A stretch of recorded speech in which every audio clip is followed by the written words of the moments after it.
Patuloy na nagsasagawa ng pagbabantay at pagbibigay seguridad ang mga tauhan ng Police Regional Office 5 sa iba't ibang evacuation center sa buong rehiyon upang matiyak ang kaligtasan at kaayusan ng mga residenteng pansamantalang lumikas bunsod ng banta ng Bagyong Opong. Ayon kay Police Brigadier General Nestor C. Babagay Jr., Regional Director ng Police Regional Office 5, nakatuon ang kapulisan sa pagbibigay ng agarang tugon at serbisyo sa mga evacuees.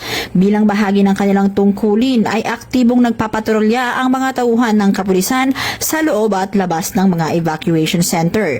Nakikipag-ugnayan din sila sa mga lokal na opisyal at mga volunteers upang makapagbigay ng tulong, suporta at agarang tugon sa pangangailangan ng mga evacuees. Tiniyak ni Police Brigadier General Babagay na ipagpapatuloy ng Pro-5 ang pagbibigay seguridad at pagpapanatili ng kaayusan sa mga evacuation centers upang matiyak na ang mga evacuees ay ligtas at komportable.